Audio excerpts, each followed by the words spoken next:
We have a massive opportunity this year ahead of us when we start everything with the customer at the center.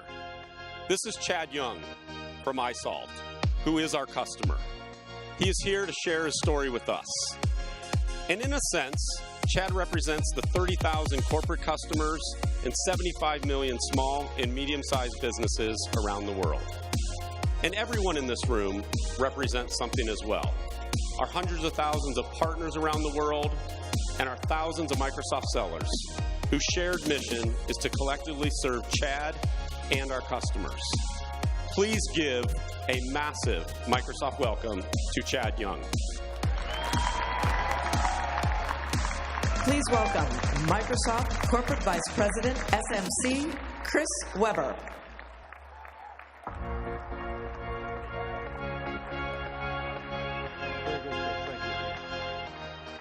Good morning. Chad, welcome. Thank you. Thank you, one, for being here, but probably more importantly, Chad is representing the 30,000 corporate customers around the world and 75 million small businesses. So thank you for doing that. Dude, that's a lot of pressure on your shoulders. Yes, it is. Hey, in the spirit of putting the customer at the center, we have the center seat down there, and we look forward to hearing your story later this morning. So thanks for being here. Give it up for Chad. Thank you very much.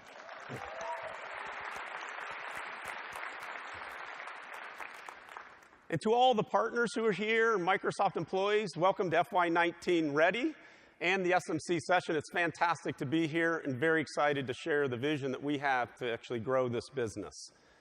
I love the concept of customer at the center, and we're going to talk a lot about it today, not as a slogan, but how we're going to make that real. Because in some sense, everyone in here, the only thing that matters is that customer. In some sense, our job is to listen, learn, understand, serve, and ultimately digitally transform all of these customers. It's the opportunity that makes me so energized and excited, and it's why I asked to lead this team in this business, and I couldn't be more excited. Let me talk about the opportunity that we have, and let me start with the addressable market. $1 trillion market opportunity. That's what's in front of us. It's a massive opportunity in this SMC space. And you could take this as a challenge or opportunity, but historically, this segment's been underpenetrated relative to the industry and relative to other customer segments in the business. And up until a few years ago, I would submit it's probably been an underinvested segment. I would tell you over the last 3 years, this segment has gotten more investment than anywhere else in the company, and so we're poised for growth. But it's not just the opportunity with the customer. We have an opportunity collectively to build the next generation modern sales model. And it starts with marketing. We're building massive digital marketing capabilities through our global demand center that's going to really do 3 things: uncover new opportunities, accelerate current opportunities, and the third thing is uncover new contexts that we don't know about and we're not engaged with. And then you take inside sales. We've gone from 0 to 2,500 people to run a global scale inside sales engine. Phenomenal capability.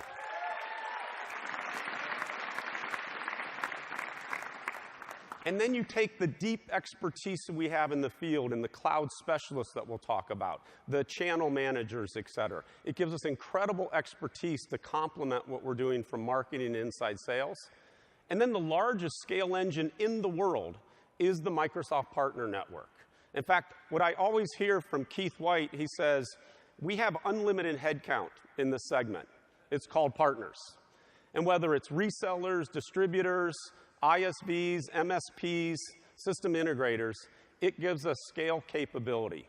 And when you bring all those things together and put underlying technology infused with AI, we have a sales and go-to-market model that's unmatched. That's the opportunity that not only excites me, it's the thing that is so important for us as we go on this journey. Speaking of importance, I've heard questions. Hey, how important is SMC to the company? By the way, it's a $26 billion business. That's kind of important. But hey, how does it compare to the enterprise? Seems like they get the limelight. And I thought, wow, I could tell you how important this is because I believe it. In fact, I asked to lead this business. That's how much I believe in it. But I thought, hey, maybe we should get someone else. I thought, well, let's invite Judson, because he's certainly passionate about it. I said, I'm not sure. Maybe we get JPC, or maybe have him come out as 2 in a box and tell you how important it is. But I said, no, way too important. So I said, let's go to the top. So please join me in welcoming the best CEO on the planet, Satya Nadella.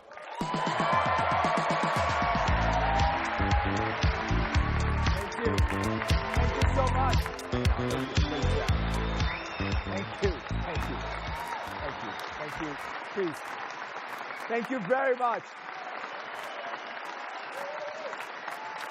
Thank you. Thank you so much. Please. Look, I'm so excited to be here at the SMC kickoff. I mean, to me, there's no question of its importance, just not the numbers. Let's think about this for a second. When I think, for me, everything starts with our mission. When we talk about empowering every person and every organization on the planet, there is no way you can start anywhere else than the SMC segment. In every community that we operate in every country that we operate in, the lifeblood of those communities and countries is the small, medium, and corporate accounts.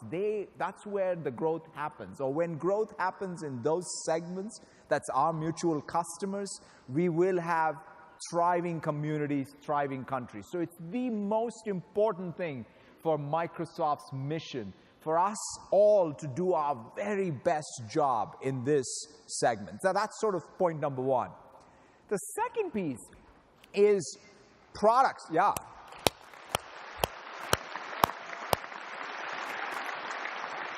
You know, throughout my life at Microsoft, I've had the good fortune of working on a lot of small business products. I worked in Dynamics, I worked on Office Small Business, I worked on Small Business Server, all of these products, especially mostly in the client-server era. And I tell you, we made a lot of progress. At that time, it felt like amazing progress. But when I think about the products we have now, the technology paradigm of the cloud and the edge, the SaaS services, the PaaS services, how easy it is for us to take something as powerful as the entirety of Microsoft 365, provision it for a sole proprietorship, a small business, a corporate account. It's just unparalleled. You know, it is to be so hard. I mean, think about it. You had to get servers in. You had to install them, had the entire management infrastructure around it, deal with security before you can even get to the app layer. I think it's a game changer for us. I mean, we see it in the growth numbers in terms of the small business, medium business, corporate account penetration of whether it is our modern workplace solution, whether it is our business applications, whether it's our data center stuff, whether it's data and AI, or apps and infra. In fact, that application that we sort of showed yesterday that the Heathrow Airport built with Power Apps. No, it's not about just citizen developers. That idea that we can build that level of ongoing customizations, which I think is a tremendous partner opportunity. While businesses in these segments are going to be competitive, is, I think, fantastic to see. So I'm very excited about the specific product fit that we have for this segment. And you'll see us invest a lot more. The other thing that you got to know is we are making sure that instead of just saying, here's a product that was built for the enterprise that goes to the segment, if anything, we want to start the other way. How do we build products that we can scale from this segment up? Because that's the secular shift that's happening across our industry. But the last point I want to make is not only are we excited about the products, but we're also going to learn how to reinvent our entire go-to-market, along with all of the partners in the room here. For me, what we're doing with whether it's the demand center that works globally, whether it is how we think about the approach we have to inside sales, how we are working with CSP, and really ultimately being able to service the customers in this segment in a completely reimagined way. Right? These combination of these three things, the fact that we will do our best work in this segment because of its importance, because of the products we have, because of the reimagined go-to-market, My only ask of all of you is next year when we get back together, this segment has two things. It's got the highest number of customer ads, it's got the best growth, and the most impact. Thank you all very, very much. Have a fantastic day. Thank you. Thank you.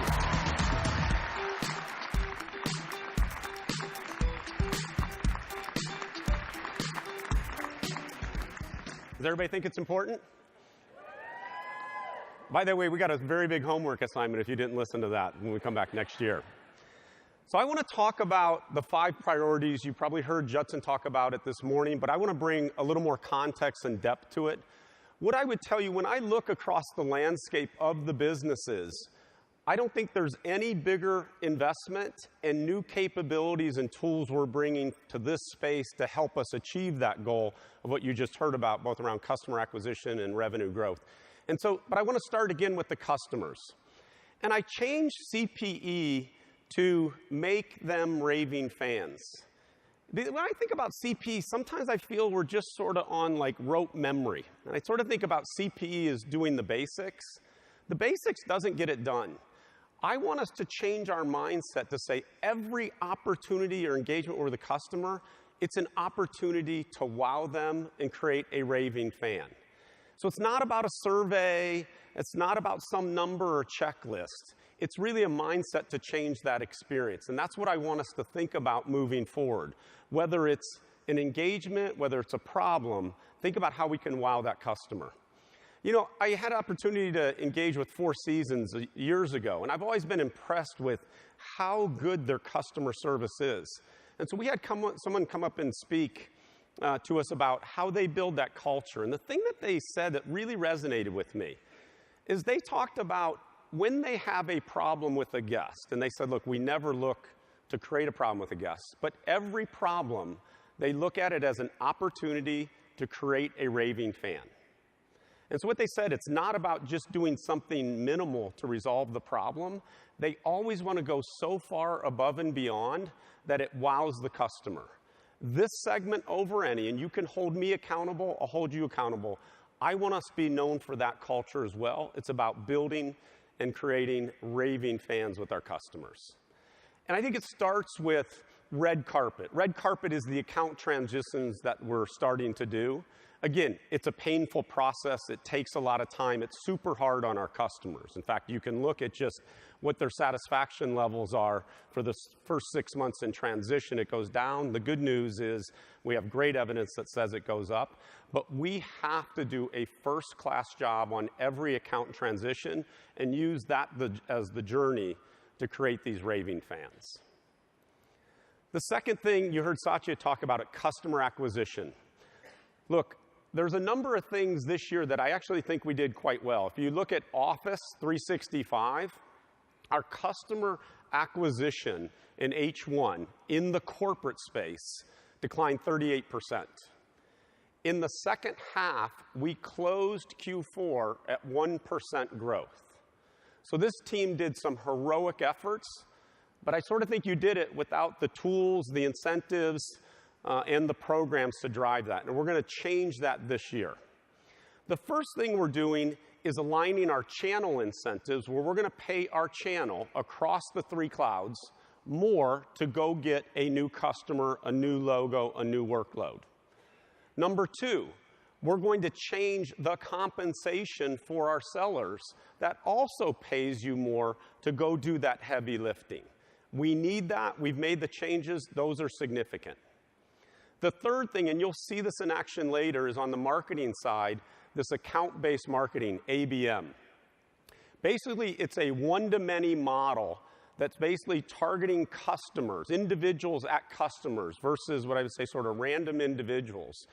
Curating content, looking at the activity and engagement, and building a customized experience to engage those customers, to not only create new opportunities, accelerate existing, but create new contacts.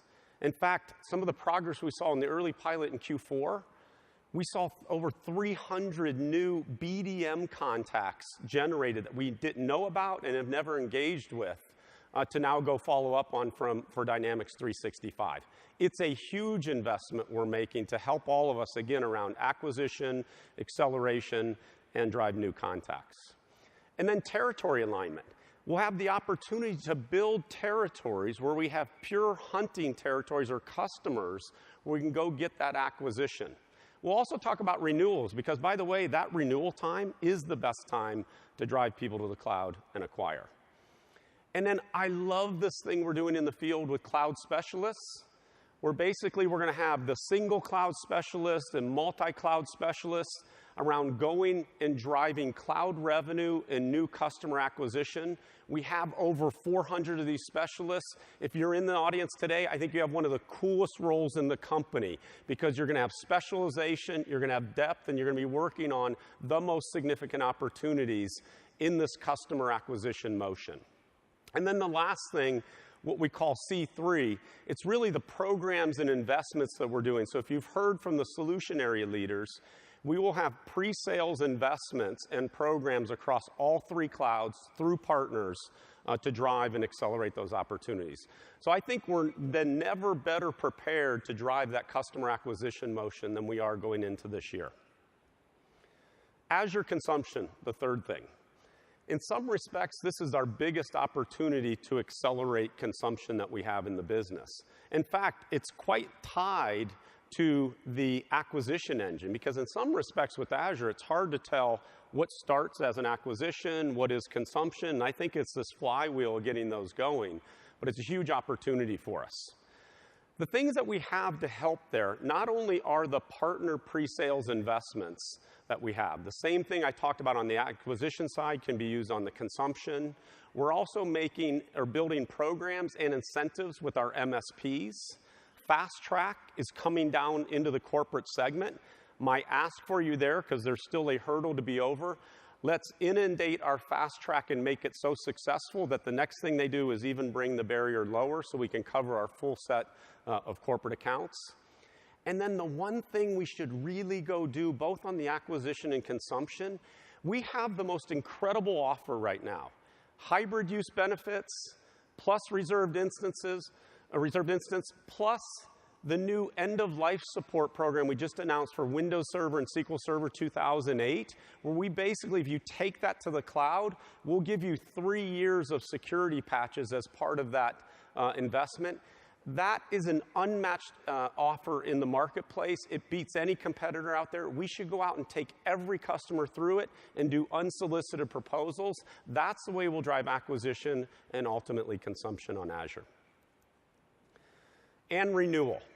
On renewal, this is really about execution, and I think it starts with the T- and really thinking through every step. And by the way, renewal, that is the opportunity to create cross-sell, upsell, as well as customer acquisition. In fact, in Office, any Office on-prem renewal should be our first target for Office in the cloud as a customer acquisition. But this is really about attention to detail, execution, and that T- plan. But it's a great opportunity for us.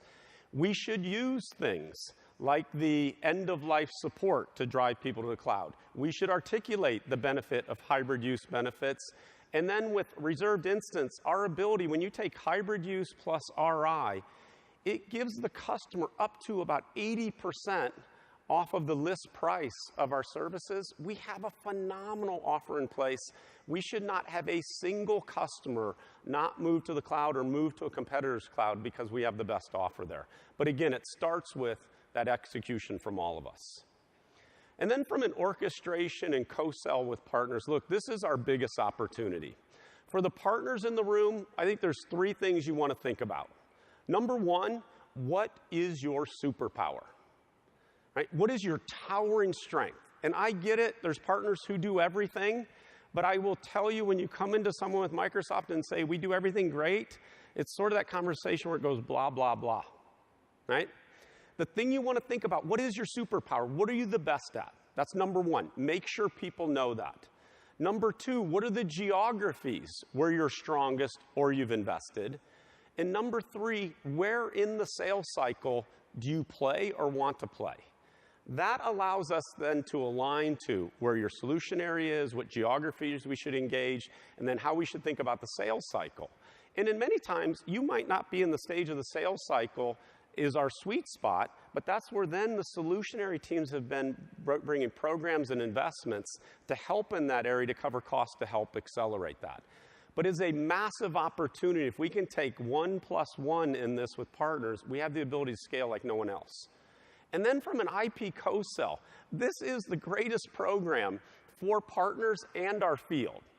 So basically, if you're not an IP co-sell certified partner, you should get there. When you do that, what it means is 20,000 sellers in Microsoft are selling your solution on your behalf. And for Microsoft sellers, when you sell an IP co-sell solution, we retire 10% of their contract value for your Azure consumption target. And just to give you the tiny secret on it, I'm sure everyone knows it, you're all probably smarter than me. On Azure, you are paid when customers consume, which is a great model. We're aligning when a customer gets value, that's when we all get paid. But the IP co-sell, we pay you when the IP is co-sold, not when the consumption happens. We should be going crazy on partnering with our IP co-sell partners to drive that motion forward. So these are the 5 motions and programs. And I think, again, we have more net new investments, programs, and capabilities we're bringing to help us achieve our objectives. This is the what. The next thing I want to talk about is the how. And this how, I think, is actually more important than the what. And this is what I want our SMC organization to be known for, and it's what you can hold me accountable for. Number 1, and it's not difficult, spend more time with customers. It means spend a lot less time with internal stuff. If I was to be totally transparent, the amount of time we spend inside the company on internal things, inspection, reporting process, it's killing our ability to add value to the customer, and that's the only thing that matters. So what I would ask every Microsoft in the room to do is when you go back to your office and start engaging in the quarter, look at your calendar, daily, weekly, monthly, quarterly. How much time are you investing with customers? Look at your calendar from the last year. I looked at mine. I feel like I make customer FaceTime a priority. It's still embarrassingly low. And the only thing matters is this customer. And so we have to do less inspection, more time with customer. And I don't mean 5% more. This is like a 50% jump. This is the thing that will drive our business forward. Just to give you a couple things in the way I'm thinking about things and decisions I've made in the first 2 weeks. Forecast process.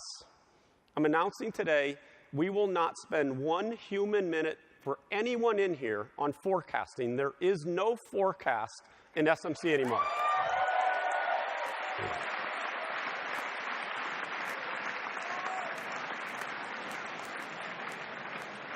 So now let me tell you why that is.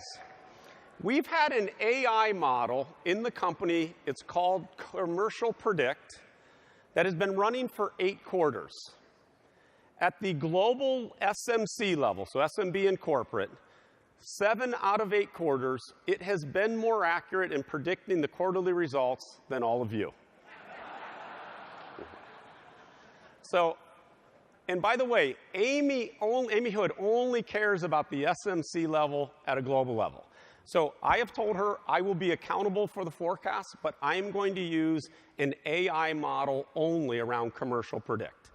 We will provide that Commercial Predict at the A14 level. We'll get you at sub-segment level. And by the way, miles vary. On SMB, it's almost always more accurate than the field.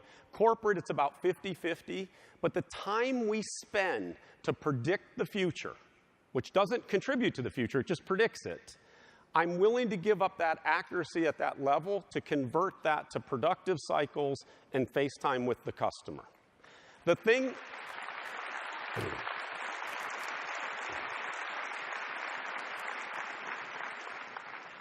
I would ask you, do not create shadow forecast processes. Don't fill it up with the thing we just stopped doing. Because by the way, every report that goes to the field is only going to have VTB. You won't even have a thing called variance to forecast, VTF. It's gone. The only person who'll see a VTF is me and Amy Hood. I want us to take that time and convert it to, look, we still have to have strong business process. What's the health of the pipeline? How are we doing deal coaching, opportunity coaching, and spending time with customers? That is just one example that I think we spend way too much time internally that we're going to convert to external. I am empowering every one of you in here to take a look at every single process you have inside your business and stop doing a bunch of it and convert it to external time.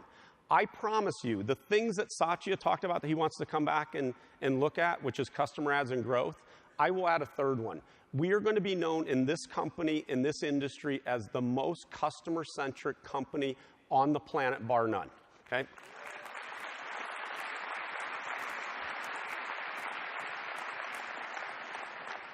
The second one, and by the way, I have a very simple, I can't think complexity, so I only have 3 things.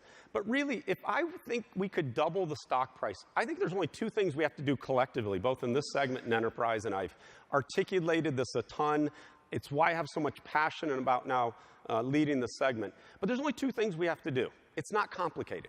We have to spend significantly more time with customers, and we have to be able to articulate our core value propositions around our 4 solution areas at a much better level.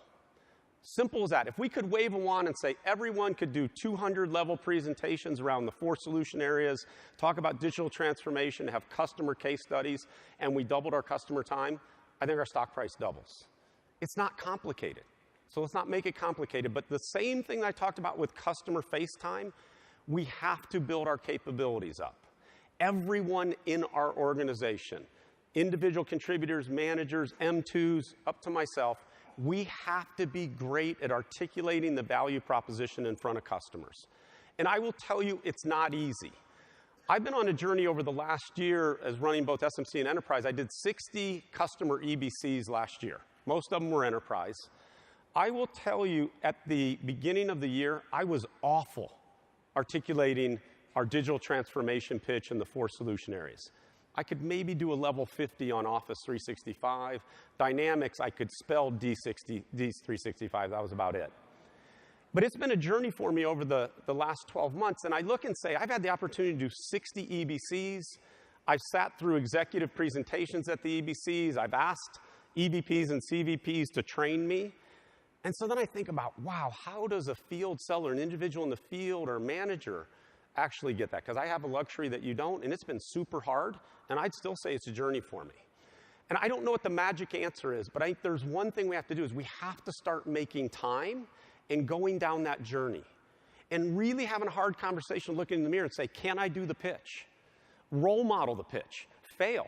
It's okay. I failed on probably 25 of those out of the gate. My comms person, Scott Armstrong, brutal feedback coming out of those. Even when I start to think I was improving, they'd say, no, not good.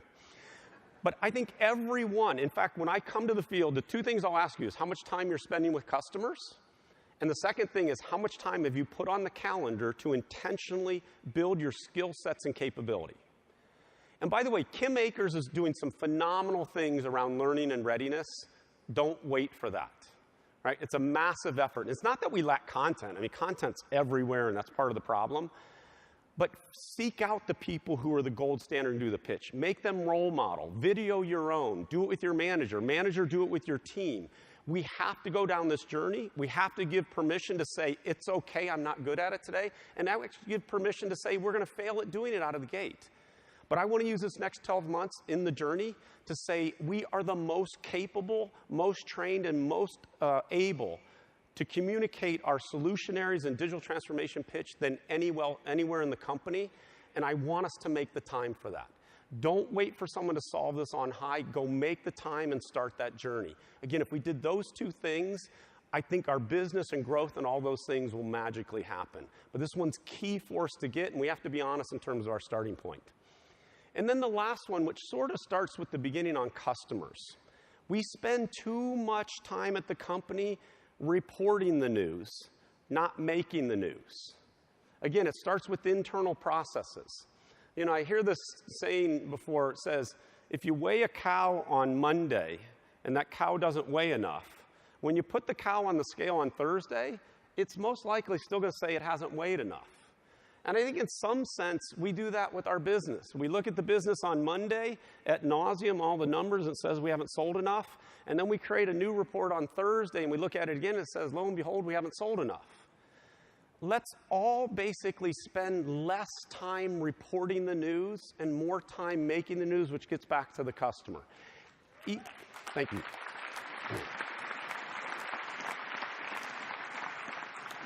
Even simple things, but I think they're symbolic. I see slide presentations that come into me that are 50 slides.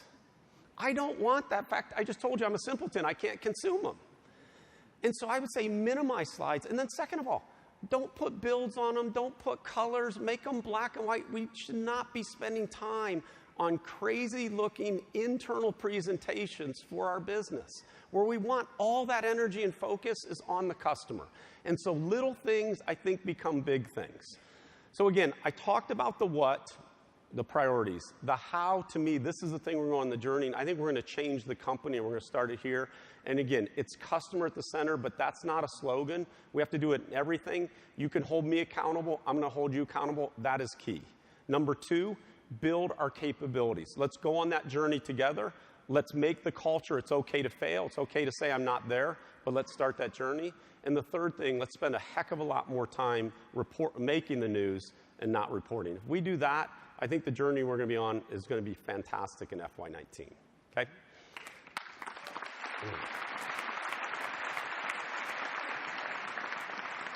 So now we're going to do two things. One, I want to walk you through, or have Bobby Morrison and Sue Page come up and walk you through the journey from starting with Global Demand Center and account-based marketing and get a feel for what that is, how it flows through inside sales to the field and ultimately through partner. And then we'll bring it together and actually bring Chad and team up here and talk about how it actually worked with the customer. So please join me in welcoming Bobby Morrison and Sue Page.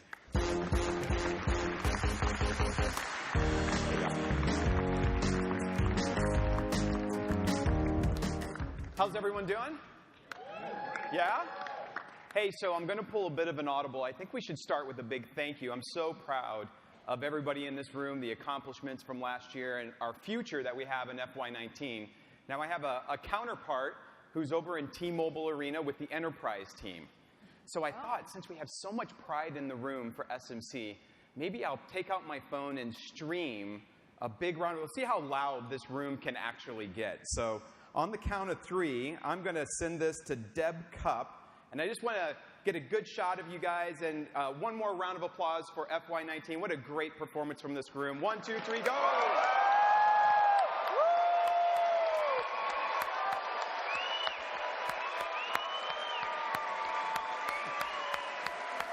Oh, all right. That's beautiful. I love it. I love it. I can't wait to see what she sends back. Hopefully they heard us over there. All right, so listen, we had a great year. We're going to have another great year. But look, we're going to need some leads to start flowing through. We're going to need a whole bunch of stuff to make this all come together.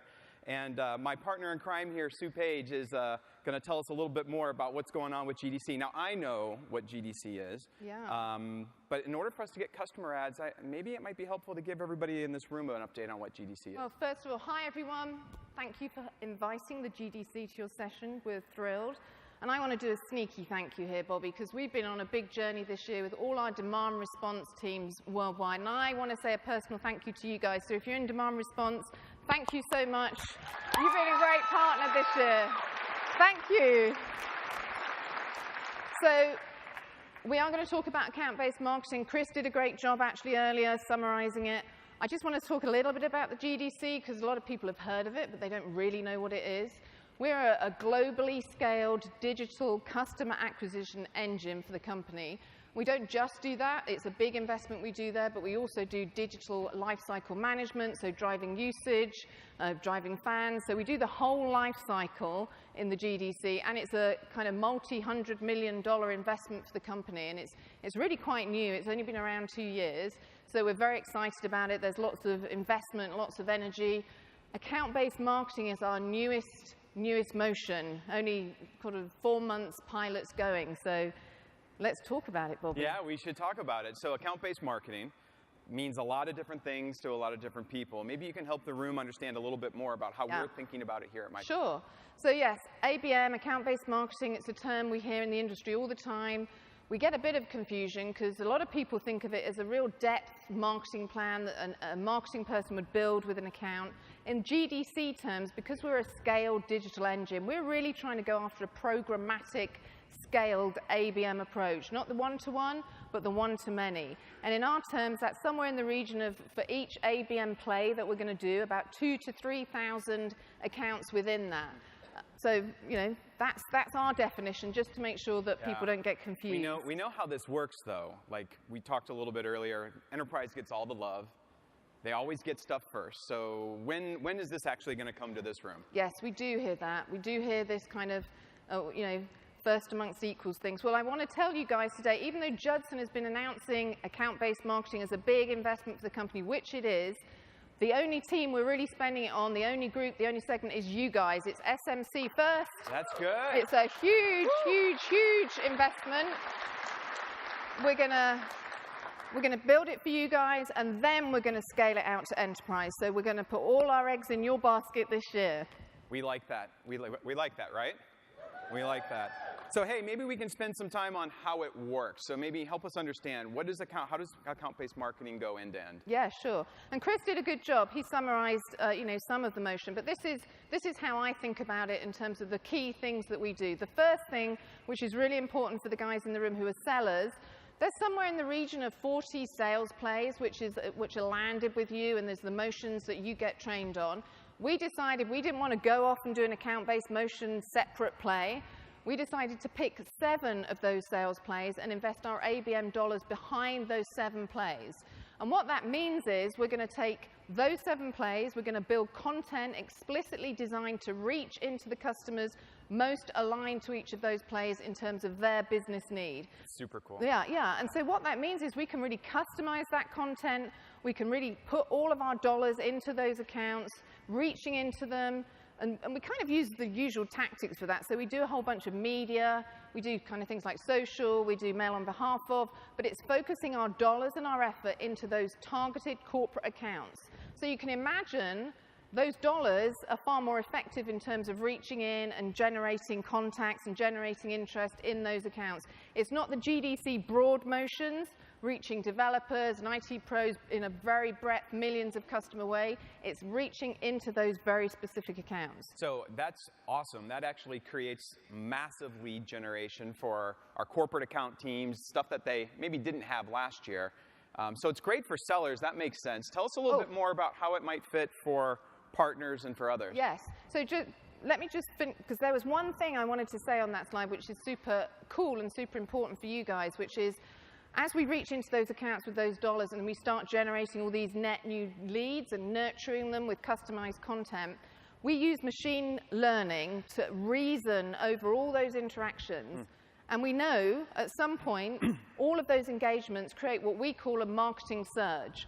And that marketing surge tells us that account specifically is ready and ripe, if you will, for us to go and engage and tell the seller, hey, you should go and engage with this account. So it really helps the seller prioritize. We hand over that recommendation. It's an account recommendation, not a lead, an individual human. It's an account recommendation. And that means that seller can really engage and go after that account very specifically. And one more thing I think you guys will love, a lot of the investment in this is in the Daily Recommender. So that means we can load up that account-based recommendation into Daily Recommender. We can give you all of those contacts that represents that surge, all of their names, their contact details, all of the interactions they have had, each one of those contacts, and you as a seller can click on each of them and see that the content in real time.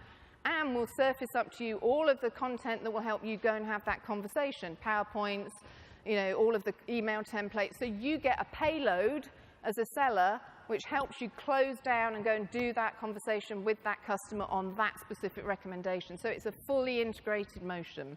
Fully integrated motion. It certainly Good thing is. for our partners, because the more leads we have for our inside sellers, the more partner engagements we're going to have, and more contextual conversations with our customers, right? Oh, absolutely. And so we talked about the seller. The customer gets a better experience. It's more tailored to them. But from a partner perspective, this means the seller can actually think about what is the specific partner who would really play well. Rather like Chris said, what's the real speciality that partner has?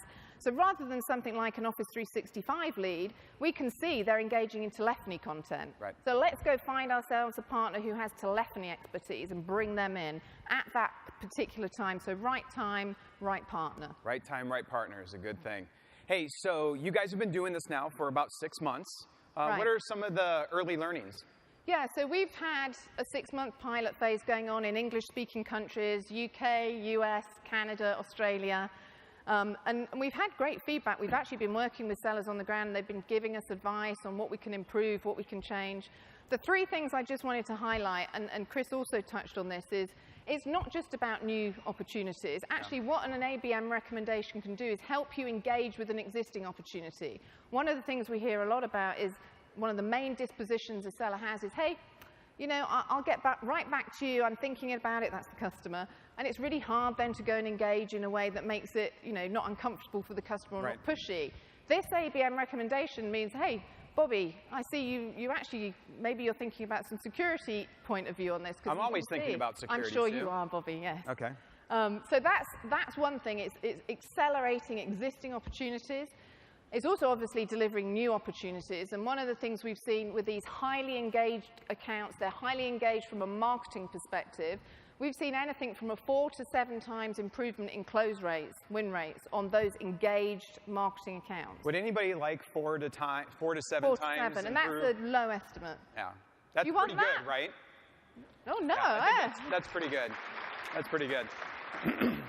And then the last thing I want to touch on is this notion of net new leads. It's you and Chris, you know, you talk about this a lot. We have a contactability issue in Microsoft. You know, we have lots of accounts. We really don't have a whole bunch of net new leads all the time or net new known contacts. So one of the things this is doing is reaching in and really rapidly developing that contact base within those accounts. And what we're seeing, which is super cool, is the fact that BDM contacts represent over 20% of those new known leads. And for Microsoft, that's quite a good thing, because we've struggled in the past. Technical audiences, yes, tick. BDM audiences, we've struggled a little bit. So this motion, we're seeing a lot higher engagement from BDMs. It's awesome. That's awesome. So listen, we've had a couple people that have been doing this for a while and thought maybe we would put up a quick quote from those that have had a chance to take advantage of the trial that's been going on. As a matter of fact, we have Big Ben Cronin here with us today. How about a big warm welcome for Ben Cronin? Woo! Hey. Hey, Ben. How you doing? How you doing? Good. Why don't you go ahead and go get set up? I finally have my voice back. So look, I just want to say thank you, Sue. GDC has been a huge part of our business, especially in the SMB space for FY18. We're super excited about what you guys have coming to the table to help generate leads, to help us grow this business all up, and to help connect with our customers in more meaningful ways. So thank you again. Ben, big round of applause. Thanks, for Sue. everyone. Great job. Okay. Ready? You ready for the fun stuff? Absolutely. How you doing? Good. Are you sure? Yeah. All right, A good. little bit rattled. Good. All Hey right. everybody, how you doing? My name's Ben, and I'm a UK-based account executive. I have a territory made up of hospitality, travel, and transport customers. Hey, I just wanted to say sorry about World Cup. Oh, we weren't even in it. I'm Irish, so we didn't even make it. Okay. It's even That was worse. good. Yeah. That was good. That was good. I was looking at Thanks, though. Richard right here. Yeah. Yeah. No? Like, don't mention. Okay. Yeah, yeah. Okay. All right. We'll leave it At least, alone. at least these We'll leave guys it were alone. there, so. Yeah. Okay. Okay, cool. Moving swiftly on. Moving on. So for the last 6 months or so, I've been working on the ABM pilot that you've just been hearing about, along with the guys that I can see down here in the front row. You should probably be the ones up here. What we're going to do this morning is walk you through Daily Recommender and how it allows us to leverage account-based marketing across our territories. Awesome. So a couple of times a week, I'll start out here in the My Recommendations tab. And what this has given me is a really nice prioritized list of recommendations right across the territory. All of this is powered by data and AI that we have deployed across sales and marketing. So if we take a look at an example, we can see here the Van Arsdale Limited have seen a surge in marketing interactions over the last few months. Like Sue was saying, all of these recommendations are seamlessly linked back to our sales plays. This one in particular is linked to modern workplace security. Okay? We need to sell some Modern Workplace. Big time. That's good. Yeah. So not only that, the app will actually give me an action date that I need to complete this recommendation by, and it'll even calculate a deal value for me. Cool. All right. So really what we're getting here at this stage is insight. So it's a lot of insight into what's top of mind for the customer. We're getting relevancy because of that link to sales plays. We're able to pick up the phone and have a much more meaningful conversation with our contacts. And we're getting efficiency. Because it's powered by data and AI, we're only getting the most high propensity leads to follow up on, so we're not wasting time. Cool. Okay, so we can dive down into the detail here by clicking more details. Now, this screen's a little busy, but there's lots of powerful information in here. So we'll start up here with the summary. And as Sue mentioned earlier, this is account-wide. So rather than being on an individual basis, we're spotting trends at an account level. So here, this is telling me that there's 3 contacts within Von Arsdale Limited that have interacted with 7 different pieces of marketing content specifically related to Office 365 over the last 3 months. That's pretty cool. That's really powerful insight. Okay. So who are those people and what have they been interacting with? So we can hop over here to all contacts. Now, contacts have always been a bit of a pain point for us as sellers. Half the time we don't have anywhere near enough. Half the time we have way too many.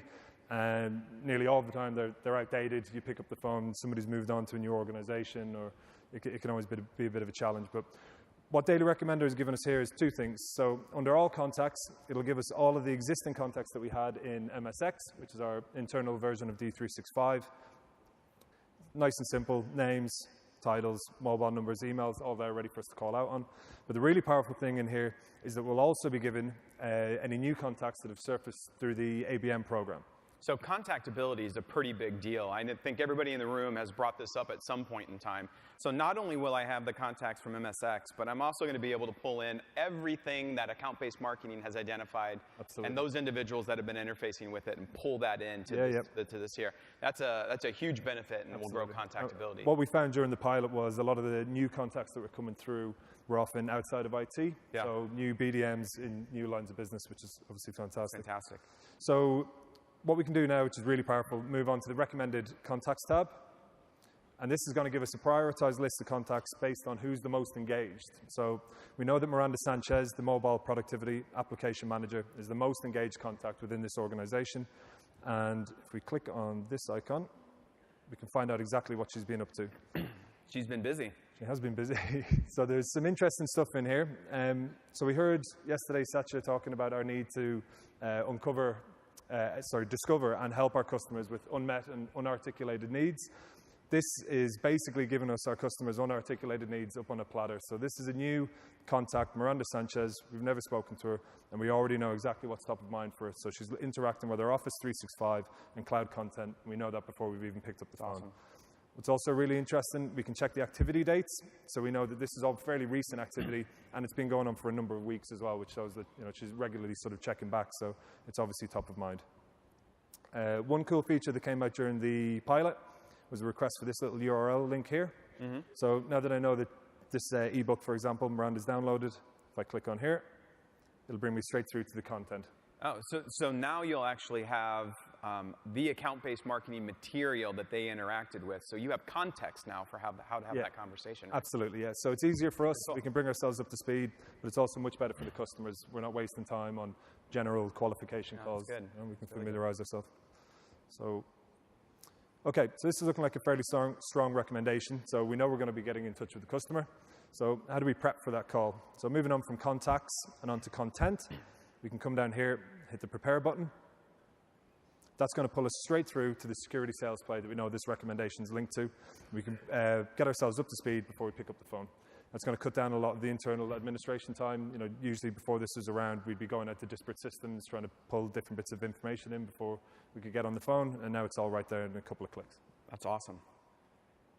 So now we're up to speed. We're ready to get in touch.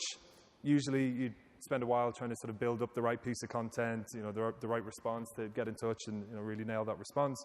Now we can just go into Outreach here, and there's ready-made materials for us. So we have an in-mail template and an email template for physical and digital events, all related to security and Office 365 that we can send out straight to Miranda. And what's great for us as sellers is that this is a seamless experience end-to-end within the app. So she attends these events, we'll be notified of that within the app.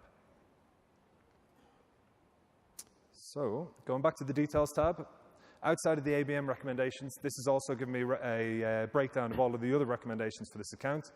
So if you take a look at one of these examples. So this is a really powerful piece of information. So this is also telling me that Van Arsdale have a renewal coming up at the end of the quarter, and that it has on-premise Office and Core Cal on there. That looks like a great new customer ad opportunity. Absolutely. Yes. Renewal excellence and customer ad in one. So obviously we can combine this with the knowledge that we know that Miranda's been engaging through that ABM recommendation, and it puts us in a really powerful position at the time of renewal. So all going well. We've upsold on the renewal. Things are moving on. Obviously this all needs to be logged in MSX. Usually we'd have to switch over to a new system, spend a bit of time populating all of the information. However, now in Daily Recommender, we can do that in about 3 clicks. So we just come up here, hit Create Opportunity, estimated close date, Create Opportunity, and that'll Did you just say you're going to close it by the end of the month? Yeah, you've got to be aggressive. Ben's really good. He's got a great partner system. Yeah. This is it, yeah. So this is all populated here. I can obviously add a little more context, but I mean, this is a huge time saver, cutting down on admin time, which is great. And for the partner orchestration piece, what's fantastic, once we're in D365, all we need to do is hit Send to Partner. With all of that additional intelligence that's going to come through the ABM recommendations, really helps with identifying the right partner for the job. All we need to do is hit Send to Partner. That'll pull us through to Partner Center. We can add a little context for whoever we feel the right partner is for the job. I really like the look of Schuster Inc. for this one. Did it really come up with Schuster Inc.? Schuster Inc. there, provider selected. I love Schuster Inc. Do you guys know who Schuster Inc. is? Like, I wear their stuff all the time. Like I've got it right here. Like, I wear like Gavriella stuff. So I go in the office. And I go, I love Schuster Inc. I don't have that. You don't have that? No? No? All right. All right. Well, hey, Ben, just thank you so much. We really appreciate all the hard work. Thanks for articulating that to the group. Thanks. Very good job. Thank you. Hey, we have, speaking of Schuster Inc., we have the CEO of Schuster Inc. and a great friend of mine, Gavriella Schuster. Please, big round of applause for Gavriella. She's coming on stage. Thank you.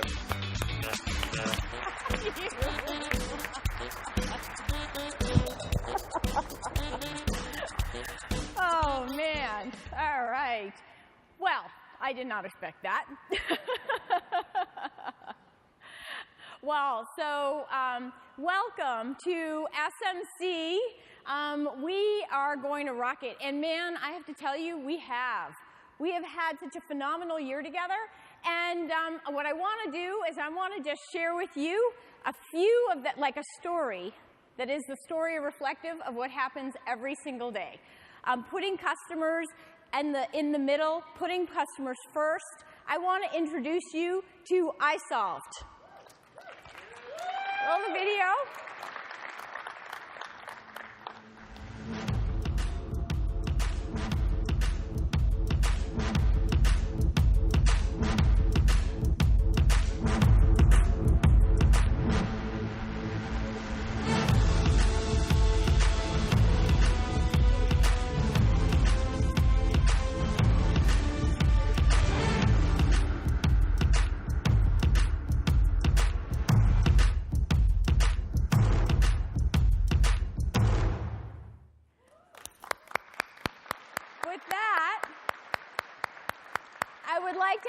Introduce you to iSolved. So I would like to welcome Chad Young and Aaron Parker from iSolved up to join me on the stage.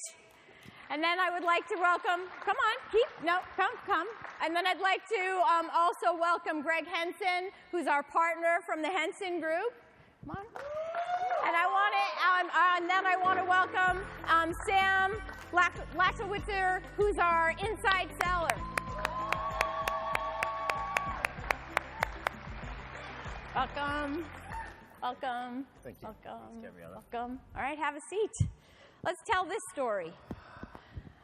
You guys are going to, this is going to resonate with you because you're all going to think, oh, yeah, I've done that, or I could do that, right? All right, so let's start with you, Chad. Chad, tell us about your business application and the challenges that you are facing. Okay, so we are a SaaS offering. We do human capital management. So as you saw a little bit on the slide, we do payroll, time and attendance, benefits, the whole piece, so a one-stop shop. Basically what ended up happening was the president of our company came into my office one day and said, we've got a little project for you. And he essentially said that we need to move from our traditional data center that we were hosted into a cloud environment within 2 weeks. Yeah. And he said that tongue-in-cheek, we laughed and everything, but it really expressed the urgency that we had to get out of our data center. We had a number of different challenges with failures and security concerns and the growth that you saw in the movie there. So, and that growth is only continuing to grow at this point in time. So we needed a solution, and we needed it fast. Great. So what made you decide to reach out to Microsoft? Why think about Azure? So we had a number of different solutions that we were looking at, but it really made sense for us because our product is built out of the Microsoft environment. Everything that we do is Microsoft-based. So it seemed like it would be a very natural fit. And then once I contacted Microsoft and got put into contact with Sam, and then by extension, the Henson Group, everything started to fall into place at that point in time. So you're an ISV. You've had an application on premise for a while. Mm-hmm. Need to move out of the data center, and decided Azure might be the first place to look because your application is largely dependent on Microsoft technologies in the past. Exactly. Okay, great. So Sam, tell us. What did you hear when you heard Chad tell you that story? And then what made you think of the Henson Group? Sure. So as a demand response seller, focusing on the sell with motion, of course, it's part of our process to offer 3 partner choices to our customers. But I think more importantly, it's about offering the right partner options to our customers at the right time.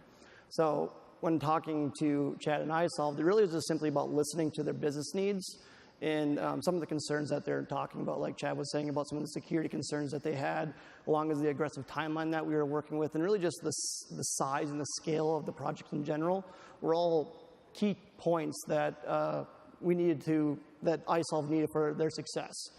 So Henson Group, as they often do, met a lot of that criteria to help with that project. So after getting Greg and Chad connected, I think that Greg and his team did a phenomenal job of really instilling confidence in iSolved that they were the right partner to assist with that project. Great, thank you. So Greg, how did this land with you? Like when you started to have that conversation, what did you do when that lead came in? Sure. Well, so first of all, thank you for allowing us to come, for the invitation and the opportunity to tell our one Microsoft story. When I got the call from Chad, we could sense his urgency, and he had to get out of there very quickly. There were a lot of issues that he was running into.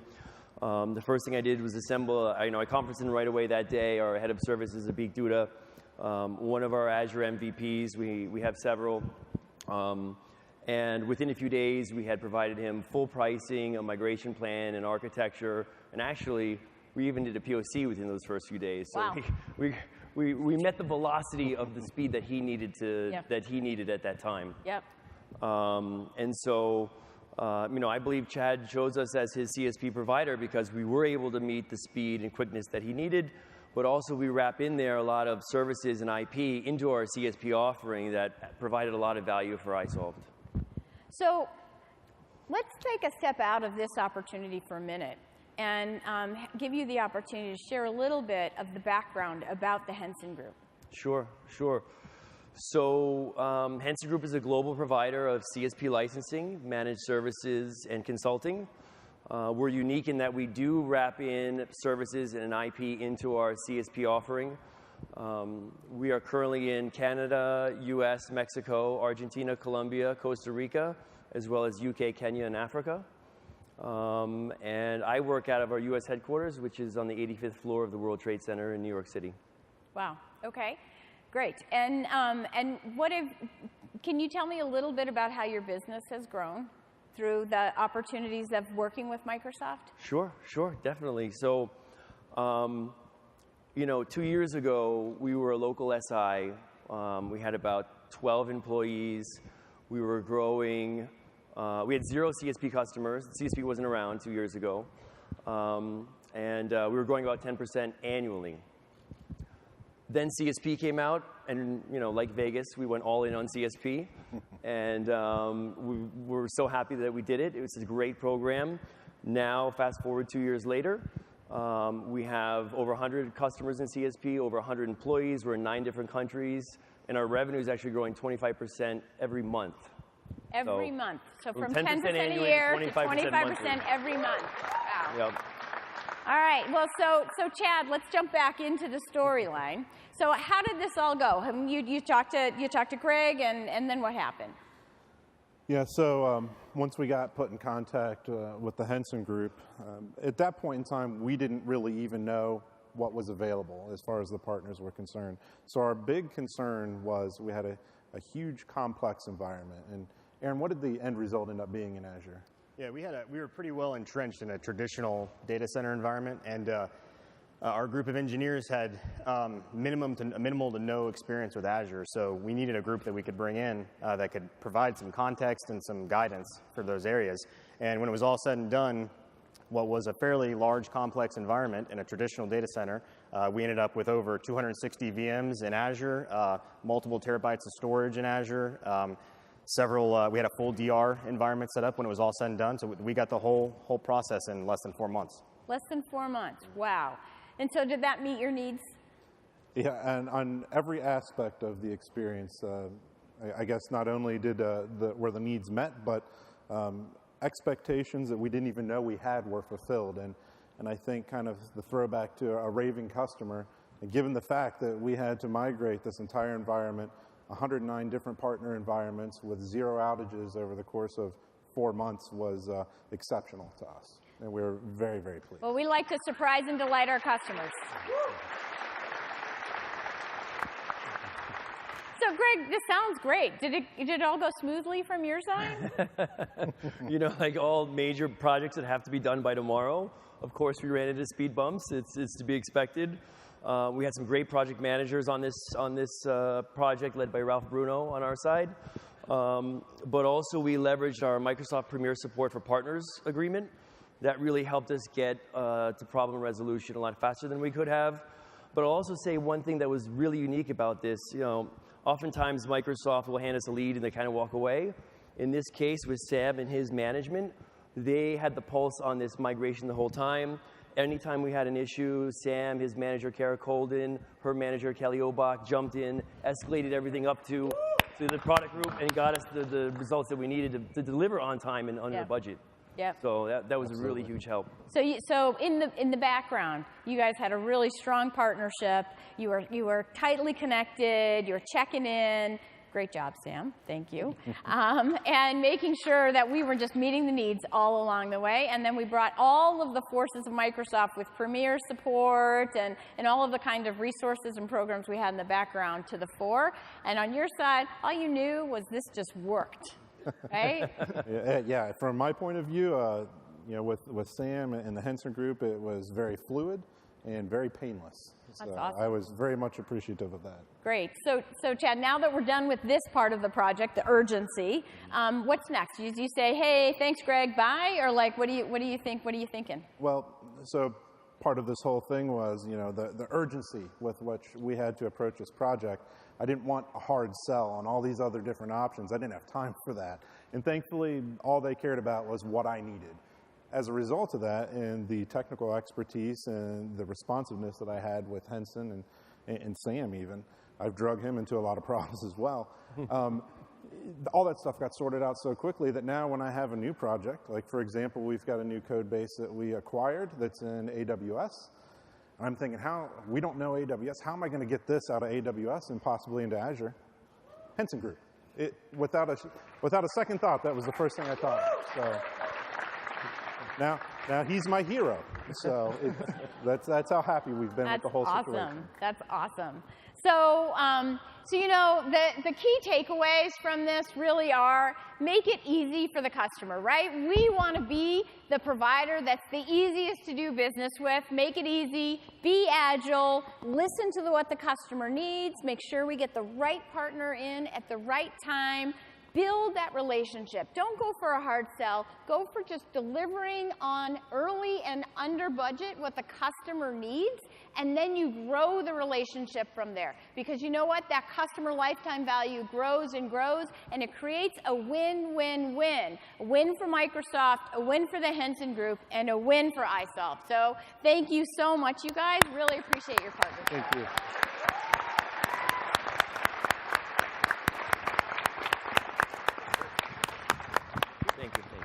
Thank you, Chris. Thank you. Gavriella, you did well too. Oh, Good job. thanks. Thank you. Hey, give it up for the customers and the team here. Thank you. Thank you. It's fantastic when we talk about everything, actually seeing it come to life throughout the sales cycle, so it's terrific. So thank you for sharing that experience. What I'd like to do now is just invite the SMC field leaders, OCP field leaders to come up on stage with me. And hopefully you got the message we said to sit close to the stage. If not, you have quite a walk to do.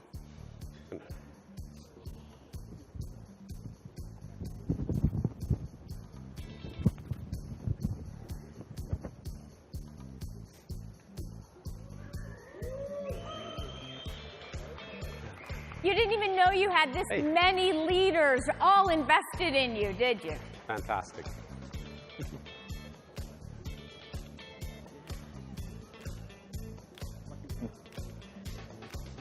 You guys might want to move down a little bit. Full room. We got everyone? Nice. Oh, a few last stragglers. Right? What's that? Still do lunch? Oh, absolutely. Still mic'd up, I guess. We won't talk about the last one. Okay. Hey, the reason I wanted this team up here, we started the beginning talking about the customer at the center. And I promise you, we are going to change the game in this segment. The customer is always going to be at the center. We're going to be known for it in the company and in the industry. This leadership team that's up here, we work for all of you. And the reason I want them up here is because it's servant leadership. We serve you. You're going to serve this customer. I can't wait for FY19, celebrate the successes we've had, and can't wait to go on the journey with you. So thank you very much. Thank you.